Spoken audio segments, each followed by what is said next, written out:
Okay, so today we have Charlotte Sometimes by The Cure.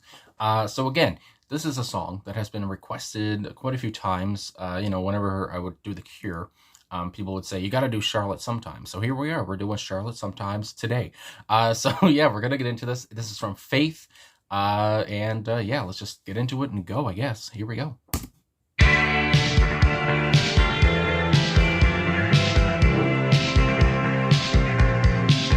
What a bass.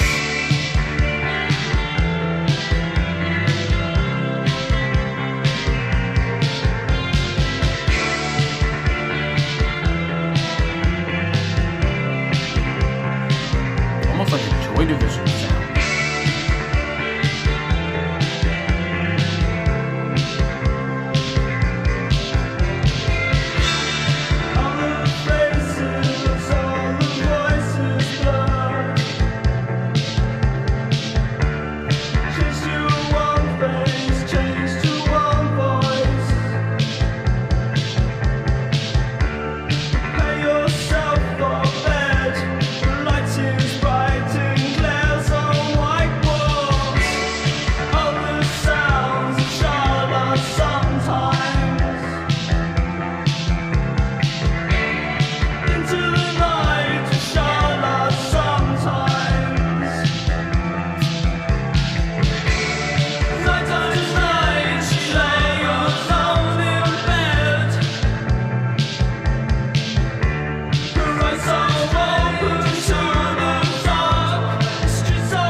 Jesus. All right. Charlotte Sometimes by The Cure.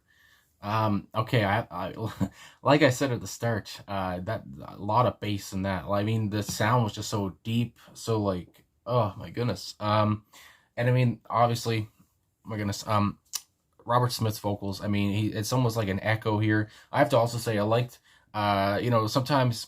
I mean, I like the backing vocals with Robert Smith's vocals and how, you know, Robert would be singing one part, and in the back you can hear the backing vocals going, you know, night after night she lay alone in bed, and then you hear something strange with Charlotte sometimes. And again, just how they pronounce, I mean, and you know, pronounce Charlotte, you know, Charlotte, you know, that UK accent, obviously. But either way, I have to say, obviously, Simon Gallup on this song on bass guitar. I mean, he just kind of stole the show, which is hard to do with Robert's voice. And again, also Lowell Tolhurst. I was gonna say, yeah, it's on electronic drums, as it says here. Just that continuous beat. I mean, again, I mean, which really added to the kind of deep, you know, resonant sound that, you know, was throughout the song. And anyway, Robert Smith on vocals, if you would believe it, and electric guitar, synthesizer, and or not on harmonica. That's a different song. Okay, but yeah, he was on the other instruments though. But again, I mean, I have to just say off the top, I mean, it has nothing to do with the song, but Robert Smith, I don't think I've said before, but he's one of my favorite. You know, he's right up there with, I mean, my favorite singers, you know, Jim Morrison, Benjamin Orr. I mean, it goes Robert Smith, Lane Staley. He's just become one of my favorite singers. I just love his voice so much. I don't know how else to say it. I mean, he could, you know, as they say, you know, he could read the phone book. I mean, I'd listen to it. He just has that soft voice. I mean, just, I don't know, so captivating, so sweet and gentle. I just really enjoy it. And even now, again, when he's like, and he's in his 60s, I think, and he still sounds like he's 25. It's unbelievable. He must have taken care of it. But either way, moving on here again. So again, Charlotte Sometimes is I guess, as I found out here, is one of Robert Smith's favorite books, a 1969 novel. It's called Charlotte Sometimes by the British author Penelope Farmer. So this is just from Song Facts, just to talk about the songs. It says, in the book, the title character finds herself transported 40 years back in time. Smith wrote the song using the same themes of time shifting and displacement. And I mean, yeah, displacement is a very good word for basically what the song kind of sounds like, what it gives off. And I just really enjoyed it. And I guess, again, I always say when somebody requests a song so much, or a couple people do, I can really see why. And yeah, I can really see why they wanted, or you guys wanted me to react to the song, because I mean, again, it's just The Cure, so you know it's probably gonna be good. So anyway, and a lot of the lyrics here are, you know, direct references to the book. You know how it talks about from the first verse, all the faces, all the voices blur, change to one face, change to one voice. So it says this line is a direct reference from the children's novel, paralleling the opening line of the book, which reads, "By a bad time, all the faces, the voices had blurred for Charlotte to one face, one voice." This is a technique also used by The Cure. And How Beautiful You Are, wherein a poem is directly quoted. So obviously, I like when bands take, you know, inspiration from, you know, literary works, poems, whatever. I don't know, I just always like how people can do that. And I don't know how they can use their favorite, you know, works and work it into their art themselves, which is, I don't know, it's always just, yeah, a nice thing I think people could do. Then it goes on again, you know, prepare yourself for bed. The light seems bright and glares on white walls. So again, this is a direct line from the book, which it says, she prepared herself for bed. The light seemed too bright for them, glaring on white walls. So again, moving on to the second verse here, you know, night after night, she lay alone in bed. So obviously, it feels like Charlotte, you know, a little lonely. And then goes on, and then again, this is where, you know, the backing vocals were coming up. Well, Robert was, you know, singing his heart out, which again I liked. Her eyes so open to the dark, the streets all looked so strange. So again, you know, the feeling of displacement. They seemed so far away, but Charlotte did not cry. The people seemed to so close to playing expressionless games. The people seemed so close, so many other names. So again, you know, the whole thing about her not crying, you know, a quote from the book, one or two people even cried, Charlotte did not cry. So again, Charlotte, you know, sounds like she's a strong person. And anyway, moving on, it says, you know, sometimes I'm dreaming where all the other people dance. So another reference to the book. So I mean, yeah, I mean, all of these are just references to the book. I mean, the whole chorus, like, yeah, is just, you know, referencing the book, taking direct quotes. And then we have the bridge, so many different names. Sometimes I'm dreaming. The sounds all stay the same. Sometimes I'm dreaming. She hopes to open shadowed eyes on a different world. Come to me, scared princess, Charlotte sometimes. And then, you know, talking about, I guess when he's, you know, when Robert's doing this, I feel like, you know, he's going away from the book when he says, come to me, scared princess, you know, Charlotte sometimes. And, you know, since I've never read the book, I've never really heard of the book. I didn't. I feel it sound. It's like it says in the next verse here. On the bleak track, see the sun has gone again. I mean, it's a bleak song, and again, it really points to why the song sounds so kind of menacing, so so much bass and deepness to it. Just I mean, in that echoey kind of voice that Robert had in the song, it all makes sense to the story. I mean, yeah, so then it goes on again in the third verse. The tears were pouring down her face. Something strange with Charlotte sometimes. She was crying and crying for a girl who died so many years before. So here, again, is an annotation. I don't know if I already even said, but from Genius, I'm reading some annotations. So it says, the plot of the story on which the song is based revolves around schoolgirl Charlotte swapping lives with Claire, a girl attending the same boarding school many years before, every time she goes to sleep. Okay, so yeah, so I was wondering, if we were going to get any kind of, plot, a little summary. Later in the story, Charlotte discovered that Claire died in the flu epidemic and struggles to come to terms with it. This could be to what the line is referring. So again, this is a children's book, so it's pretty heavy for a children's book, I think. And then again, and then now, now it's saying like why can I talk earlier? It says Charlotte didn't cry, but now she's crying as she, sees what Claire died of, which is, kind of quite the turn from what she was doing earlier. And then, yes, so now she's crying for herself as she doesn't know who herself is anymore, is the next annotation here for the outro. And yeah, so again, just, I mean, a bleak. And yeah, this is, I mean, I guess you can see how this would be Robert Smith's, one of his favorite, books. With just his style, with just his look. I feel like this is something that he would be into. And yeah, I mean, I just really enjoyed it. I mean, his voice, again, I can't say enough about the bass on this one. Simon Gallup really, knocked it out of the park here. The electronic drums were the right way to go over just, your standard drums set. Yeah, and again, I mean, the whole song is just a lot of, direct references from the book.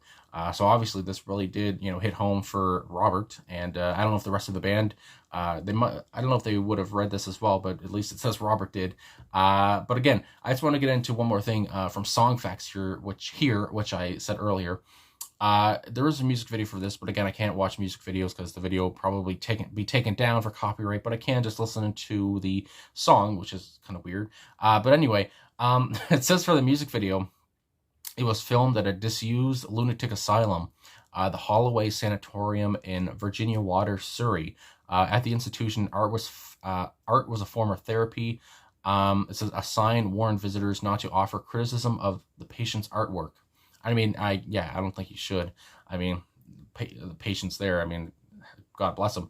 And during the shoot, Robert Smith found drawings by old inmates which fascinated him, leading to the band's performances at a benefit concerts for the Society for the Mentally Handicapped. So I like that they did that, and that it kind of touched them. It says the band wasn't thrilled with the video and didn't get with a director until they started working with Tim Pope, who did most of their subsequent videos. So yeah, I mean, I just had to say this because I was reading this earlier, and I just wanted to, talk about, how, lunatic asylums. I mean, even where I live, I know that there was one, and actually not too far from me, that was torn down. I mean, many years ago now. But again, it's just like, just thinking back to that time, and I mean, this is off topic, but Ghost Adventures is one of my favorite shows, and they've, investigated many, lunatic asylums, former lunatic asylums, and I don't even like calling it lunatic asylums. I mean, they weren't, back in the day, that's what they were called, lunatics, but I mean, obviously mental illness and such was what the problem was. But yeah, I mean, you just think back to those days and just how those people were, watched and how they, people handled them and their problems. And I mean, they were just treated like animals, and it's just, so sad to see. And obviously I can see, finding old inmates art, how that could fascinate somebody like it's fascinated Robert Smith. And yeah, it's just I'm really gonna have to watch the video now just to see what was going on. But obviously, like they said, they didn't like the last how it turned out, which would suck obviously. But then they finally found Tim Pope, I guess. But yeah, again, just to talk about a sanatorium. There's so many, just I can't imagine living in a place like that for lunatics, as they said.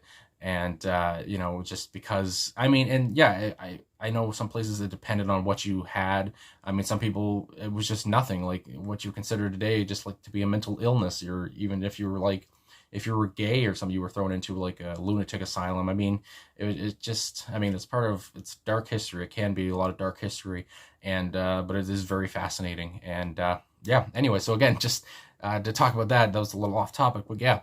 So again, yeah, Charlotte Sometimes.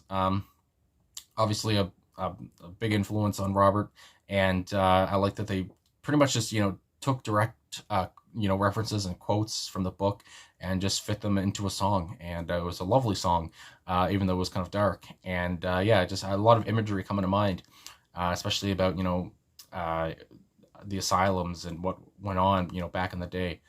Very interesting, and I mean, another great song by The Cure. Nothing else I can really say. Anyway, okay, so that's about it. So yeah, thanks for watching.